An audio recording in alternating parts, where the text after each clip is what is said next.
Hi, I'm David Ross, and welcome to episode 9 of the Sun's new podcast, Israel's War on Terror. More details are emerging about the sexual violence perpetrated by Hamas during its October 7 massacre, and how the terrorists use rape as a weapon of war. There's also growing anger over the lack of condemnation of sex crimes against Israelis by aid groups and UN organizations. Aviva Klompas served as the director of speechwriting for Israel's permanent mission to the United Nations. She's emerged as a leading voice on the conflict and a staunch defender of women's rights. Aviva says the UN's conduct on the issue is shameful. I think the best way to describe it is probably the theater of the absurd. It's no secret that the UN has an enormous anti-Israel bias, and you see this manifest really in every committee and every arm of the United Nations. And the bias really is overt, and it's a product of an institution that was well-meaning in its founding. But in the 1960s, you see waves of decolonization sweep across the Middle East and North Africa. Country after country gains its freedom and goes on to join the United Nations. And the rule at the United Nations is one country, one vote. So every country in the world, no matter how large, how small, how rich, how poor, how democratic, or how tyrannical, gets a vote at the United Nations. And sadly, there are many more nations in the world that are not democracies.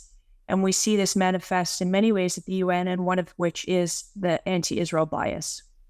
How surprised are you at the level of that bias, that it's reared its head since the October 7th terror massacre on southern Israel?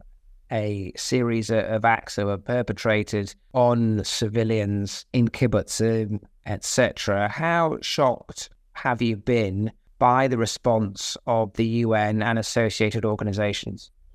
I don't think we quite understand the magnitude of the times that we're living in. What happened on October 7th defies belief. It was the single largest massacre of Jews since the Holocaust.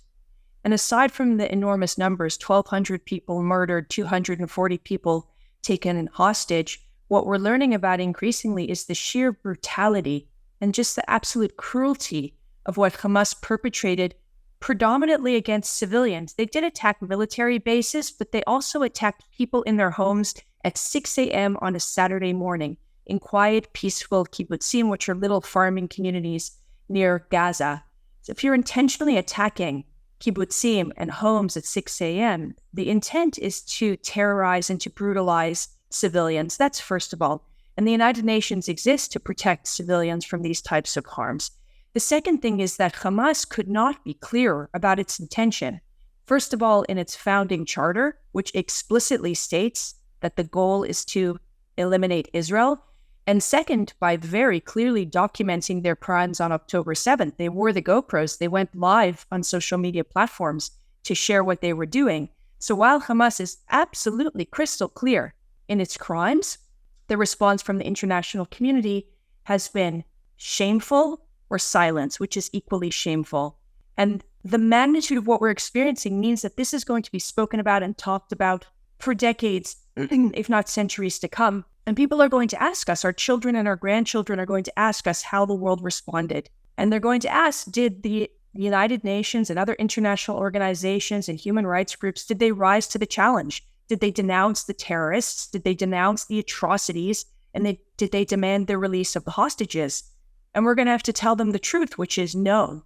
And worse than that, they're going to ask us, well, did ordinary people go out in the streets to denounce terrorism and to demand the release of the hostages? And we're going to have to tell them some did, but a far greater number of people went out into the streets in support of the terrorists. Since October the 7th, there has been a growing wealth in testimony of sexual violence by Hamas terrorists using rape as a weapon of war. How outraged are you by the lack of acknowledgement of these crimes and, in turn, the lack of condemnation? I'm beyond outraged. I was at the United Nations on Monday this week where a session was held about the rape and sexual violence perpetrated by Hamas on October 7th. And you have eyewitness accounts, you have forensic evidence, you have captured Hamas terrorists who actually admit that their instructions were to go and to rape women and children. There's an overwhelming amount of evidence. And what do we hear from the United Nations? Something context, something investigation. You hear this from UN Women. There was a statement today from UNICEF that didn't even mention Hamas. And we all know the truth, that if this was any other people, any other nationality, any other religious group, the condemnations would have been swift and explicit. And to the outside world looking in, there's a huge importance to organizations like the UN in calling out and condemning Hamas for this kind of crime, because it's hard enough for people to get believed in the first place. And when an official body with such influence doesn't provide an acknowledgement, then it makes this almost impossible. Absolutely. It's even worse. The United Nations doesn't even recognize Hamas as a terrorist organization. And it's not like Hamas appeared on the scene on October 7th. They took over the Gaza Strip. Israel withdrew from Gaza in 2005. And Hamas took over 2 years later and have spent the past 15 years growing it into this terror state. And in that time, they have sent suicide bombers into Israeli cities. They've sent incendiary balloons, which have caused all sorts of fires and damage in southern Israel. They have fired tens of thousands of rockets. They have stolen international aid dollars and used it to build their terror empire. And all the while, the United Nations and other international institutions have watched, and worse, sent money, sent resources as they know what's been going on. So it's just absolutely outrageous that now they turn and they point fingers at Israel. A lot of casual observers won't really comprehend how Hamas has managed to use organizations like the UN and aid agencies to its own advantage. Tell us a little bit about that tactic and what the implications are. Hamas leaders have said in their own words that it is not their responsibility to look after the civilians of Gaza, that is the job of the United Nations. And meanwhile, here's Hamas stealing all this aid money, stealing all these resources, these humanitarian aids that are going into Gaza, going and building terror headquarters under hospitals, storing rockets inside of UN schools, inside of UNRWA schools, firing rockets from behind civilian infrastructure. It's crime upon crime upon crime. And for the UN to say that they didn't know is outrageous. It's so obvious. There is a mountain of evidence. And at the same time, the UN is holding Israel to a bizarre double standard and calling out actions of the IDF as if it is deliberately targeting civilians, when the truth is that the IDF does what it can to avoid civilian casualties, but civilians are used as human shield. I would say it's more than a double standard. It's a triple standard at the UN. You have one standard for democracies, one standard for dictatorships, and a third impossible standard for the state of Israel, which is a no-win situation. It's exactly as you said. Hamas is committing a double war crime. It is building this terror operation inside the densely populated neighborhoods of Gaza. It is indiscriminately targeting Israeli civilians every single time it launches an attack. And as we saw on October 7th, the vast majority of the casualties were civilians.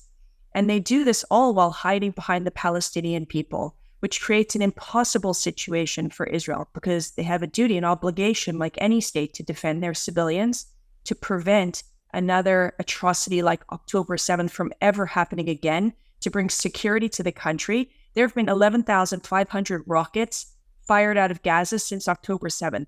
It's astounding that a country has to live like this, and it's time to put an end to the terror once and for all. And Hamas cynically hides behind the Palestinian people, making it, as I said, an impossible choice for Israel that has to go in and end this threat, but they have a line of Palestinian civilians standing in their way. I'll also say that the estimate is that about 2,000 of those rockets, of the 11,500 that have been fired by terrorists from Gaza, have misfired and fallen short inside of Gaza. So Hamas is also killing their own people. What do we know now about the experience of hostages taken captive by Hamas that we didn't know some weeks ago? What is the latest information that you have?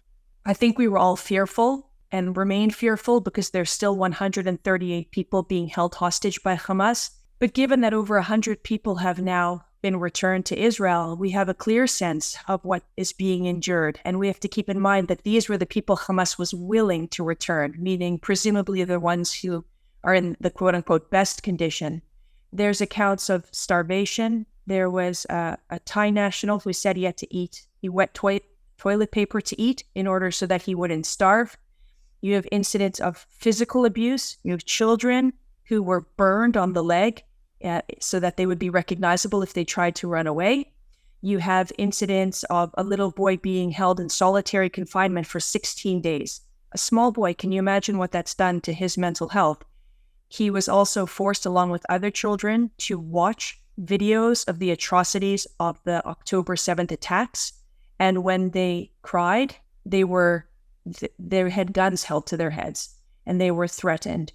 And it's account after account. There was testimony today that came out in Israel that at least 10 of the people released were sexually assaulted. And has the UN said anything at all? Well, Hamas, that was Freudian. The United Nations statements have been, if they have existed, have been less than worthless. There was a statement today put out by UNICEF that outrage over sexual violence committed on October 7th, but it's not attributed to anybody. They don't say the word Hamas. It's taken 2 months for UN women to muster the ability to, again, give an inadequate statement. And it's absolutely feeble and shameful the way that the world has responded to the crimes committed against Israeli women. And could the same be applied to the Me Too movement that came out in force to support women in this kind of situation? There has been a deafening silence, according to many critics. Absolutely. I think the rule of thumb at this moment is Me Too, unless you're a Jew, in which case we're going to have to look at the context and explain to me what exactly is the context that justifies the rape and sexual violence committed against children and women. So what is the answer then when organizations like the United Nations don't feel the need to condemn atrocities? What should happen? First of all, we have to hold them to account. We can't let them off the hook so easily. There should be outrage going to each of our governments, to our respective governments, and those governments should be demanding action from the United Nations. The same is true of the human rights organizations. Individuals should not be funding the organizations that have not been clear and unequivocal in their condemnation of Hamas. And I think in the international arena, there's also quite a lot of work to do. First of all, there's 22 Arab states that are routinely now condemning Israel, but I don't see those states opening their borders to Palestinian refugees. This war would be over a lot sooner if those Arab countries would open their borders, accept innocent Palestinian civilians so that they can no longer be used as human shields, and the IDF can go and complete its mission, which is to rescue the hostages and to destroy Hamas's ability to wage war. Second of all, when it comes to Qatar and Turkey, they are allowing Hamas leaders to live like kings within their borders. That's unacceptable. They need to have economic pressure, diplomatic, political pressure, to force them to expel those Hamas leaders and to place pressure on Hamas to release all of the remaining hostages. What is the agenda then of countries like Qatar? Because they're obviously seeking some kind of credit in terms of their effectiveness at negotiating either a humanitarian pause or the release of some hostages. What is at play there, do you think? Qatar is absolutely two-faced in what it's doing. So first of all, it's been sending money to Hamas for years. Second of all, as I said, it's been providing a shelter and safe harbor for Hamas leaders. And at the same time, it places itself as the negotiator on behalf of Hamas to negotiate the release of hostages. And ultimately, Qatar cares about its public appearance, about its reputation in the international arena. The Doha Forum is taking place next week, and any global leader with any sense of morality, any shred of morality, should not be attending. And there should be global outrage against Qatar for the crimes that it has enabled. So how do you see the next weeks and months play out as the IDF continues its mission? Clearly, it requires a degree of international support from its most fervent allies. But as war continues, how concerned are you that that support ebbs away? I think what we need to understand is that Hamas has been building a terror state since 2007. And a terror state built over the course of 15 years can't be undone overnight, particularly if an army like the IDF is doing maximal efforts in order to prevent harm to innocent Palestinian civilians. To be able to uproot Hamas and to rescue the hostages is going to take time, and it's going to have to be a slow, very intentional effort. And we need to support them in this because the goal of peace-loving people shouldn't just be to end the fighting between Israel and in Gaza right now. It should be to end the fighting of Israel in Gaza forever. And that is only possible by removing Hamas, removing the threat that Hamas presents to the people of Israel and the absolute brutality and tyranny that they impose on the Palestinian people of Gaza.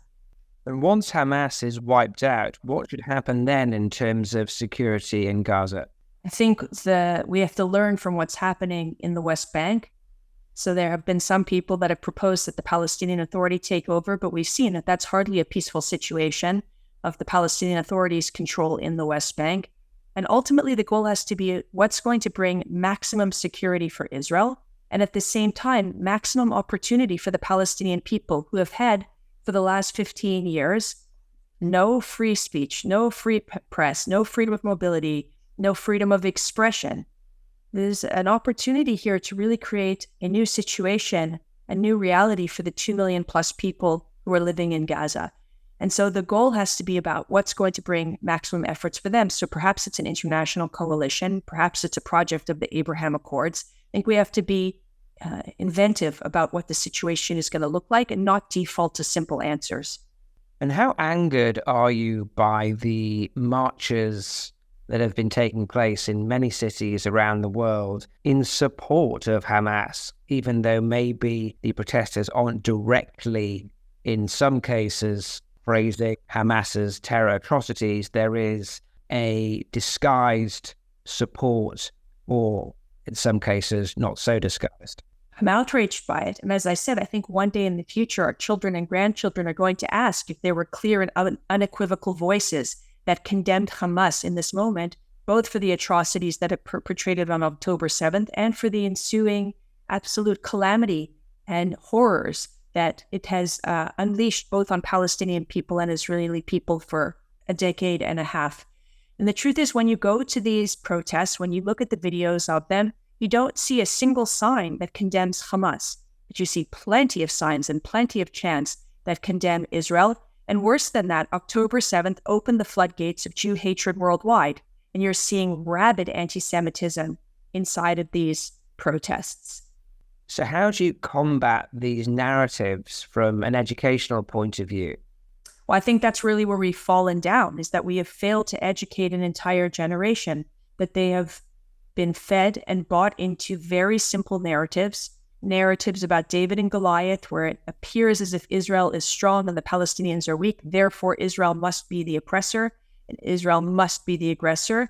It's simply not the case. You need to look at the actual historical truths. You have to look at the fact that Israel has offered peace agreements. You have to look at the fact that Hamas has a charter. That's entire goal is to wipe out Israel. There is no negotiating or making peace with a terror organization that exists in order to annihilate Israel.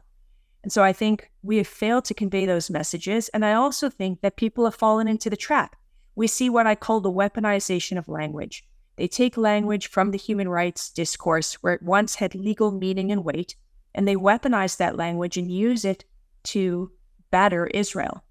And it's simply falsehoods and sensationalist use of terms that are inaccurate and diminish the actual people who suffered from human rights crimes. What sense do you think there is that there needs to be a deradicalization of attitudes in Gaza? Because whilst Hamas has been a tyrannical regime since Israel pulled out of the enclave, clearly there is a degree of support for Hamas, albeit some of it provoked by violence and fear. But aside from that, there has to have been some support for Hamas to have survived in the way that it has. You're absolutely right. And it's not just inside of Gaza. We can also see this in the West Bank, where the Palestinian Authority is the governing authority. And this is the result of an entire system, an entire culture that is teaching generation after generation of Palestinian children that Jews are evil and that they need to grow up to be martyrs, to slaughter the Jews. You see this in the textbooks that children are being taught. You see this in the sports tournaments that are named after quote-unquote martyrs. You see this in the symbols all over when you walk through Palestinian towns where there's celebrations and memorials to the martyrs. It's a culture that celebrates death. And that is exactly right. You're right, that's not something that you can hope to eliminate overnight. There is a military objective to remove the Hamas war machine. And at the same time, an international effort is required to help to educate the next generation of Palestinian children to want coexistence, to want to have peace with the Israeli people. And when you see footage of child soldiers reenacting atrocities, and when you see evidence of educational attempts to demonize Israel through children's classes, some of which are alleged to be UNRWA organized classes and funding that has gone from the people for infrastructure to schools of death cult, for want of a better expression, how much more difficult is that deradicalization? What I think every government needs to undertake is an ethical audit.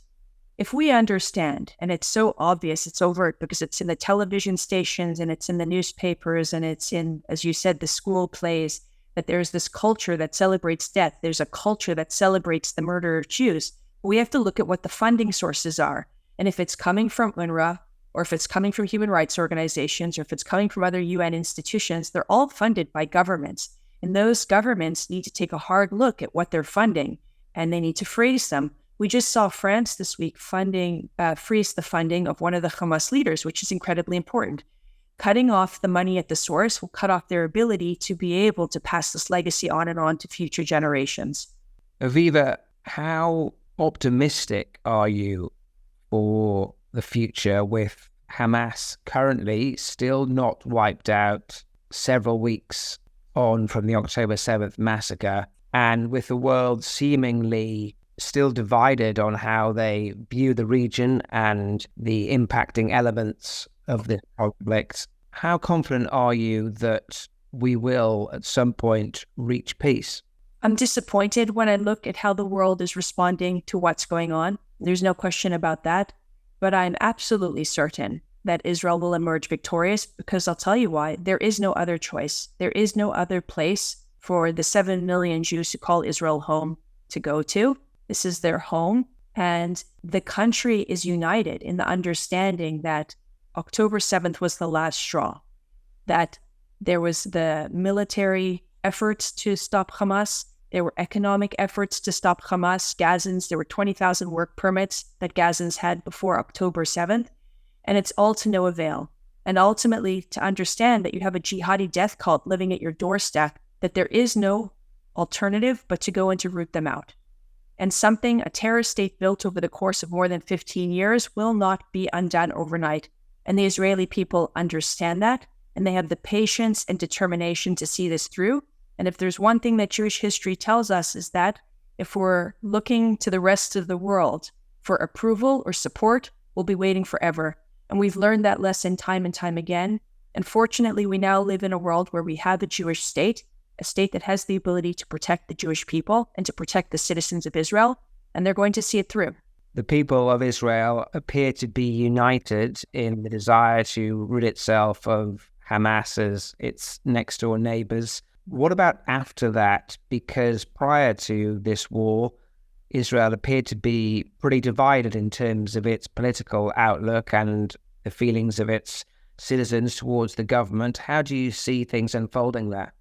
I think Israel's enemies thought that Israel was much weaker than it actually is, because it saw the divisive nature that took place in Israeli society prior to October 7th with the issue of judicial reform and concerns that much of the Israeli public had with the Israeli government. And that, by the way, is a sign of a vibrant democracy. People say that they can't disagree with Israel. Well, I always say half of the Israeli people seem to disagree with the government of Israel. So there's certainly not an issue of disagreement in policy or action or leadership. The question is when you deny Israel's right to defend itself, normally the people that deny Israel that right are the same people who believe that Israel has no right to exist. And we have to discount their thinking because Israel has every right and legitimacy to exist.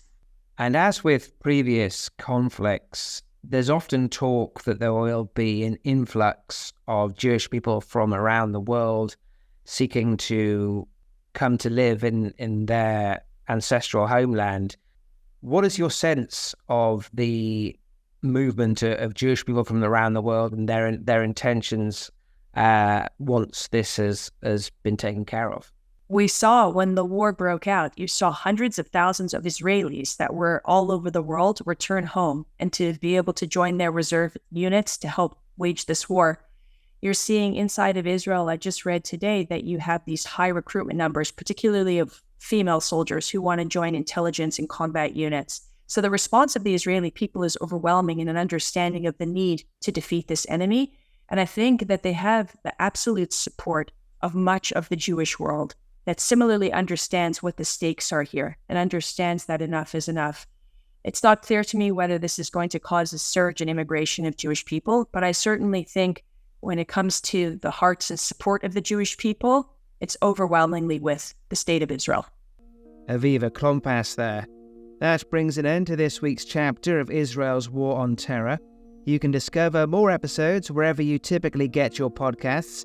If you've any questions you'd like us to answer, please let us know in the comments and we'll do our best to take them on in the coming weeks. Thanks for listening.